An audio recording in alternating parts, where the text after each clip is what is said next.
Hey guys, so we have a situation here where a couple of friends made not my friends, but a couple of friends made a slip and slide loop where these guys are going to try to slide down, get enough velocity to go into a circular loop and then come out the other side. So let's check and see if they took a physics class. It looks like they definitely took carpentry. Looks like a very precise design piece of equipment. And so let's see if they took a physics class. Same deal in case I start flipping out again. You got the class. Well, apparently they did not take a physics class. Let's see that in slow motion.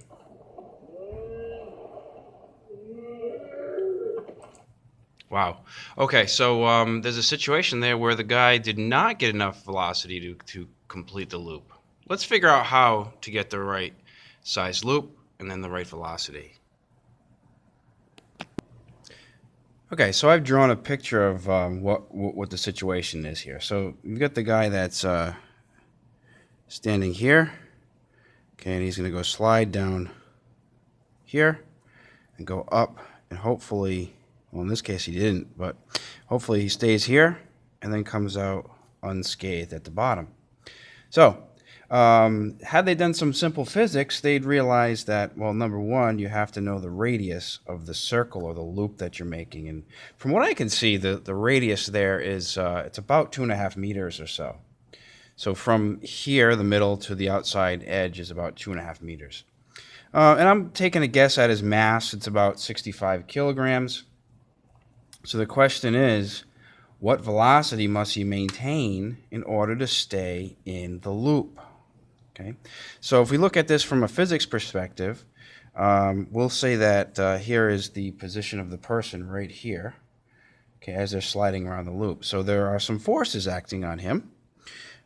We've got the force, we've got mg, we've got his weight, and we also have a force that's hopefully keeping him up onto the track. And that's his mass times his centripetal acceleration. So looking back, we need to have ma, mass times acceleration, be equal to mg, okay, or ma greater than mg. And remember, we're using absolute values here.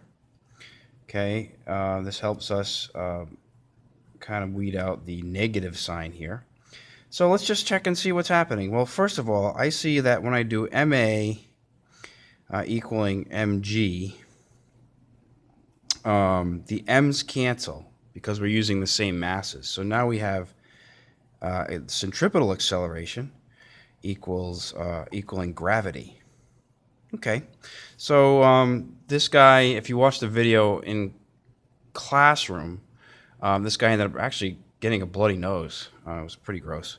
In any case, the acceleration has to be equal to or greater than gravity, and that's absolute value. Okay, so let's take a peek. We know acceleration is v squared over r from all the work we've done with centripetal acceleration. And we know that gravity's number, the absolute value, is 9.8 meters per second squared. Okay, so I'm given an r value as well. It's 2.5. So let's go ahead and plug that in. V squared over r, we know r, 2.5 meters equals 9.8 meters per second squared. Okay, so now we're just solving for v squared. So I'm just going to multiply both sides. V squared equals, balance the equation out. V squared is 9.8 times 2.5 meters. Okay, so I'm just going to multiply those two out. 9.8 times 2.5. So velocity squared is 24.5. We actually have meters squared over second squared. We don't want to find v squared. We want to find velocity. So velocity of this guy going around this crazy stunt has to be a minimum of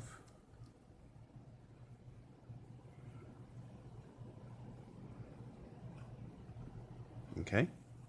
So the guy's velocity has to be a minimum of 4.595 meters per second in order for him to go around the loop and then come out safely. So to play it safe, I would actually go greater than 4.95 meters per second. So he has to maintain that velocity at the top of that loop in order to not fall. So what I would do in this case is I would probably, number one, I'd have something else go through it, like a marble or a ball, see if that would work. And then he's obviously got a lot of friction there, sliding friction. So I think they could have played this out a little better. I think he could have avoided the injury that he got from falling through there. Let's see what happens when they add a little more velocity. Okay, notice they're actually adding some speed by pulling on the guy with a rope to get him to speed up with the pickup truck. There we go.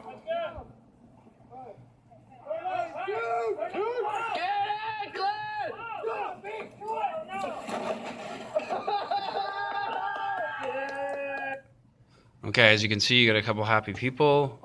Had they taken a physics course, they'd be able to do this calculation a little easier with pen and paper.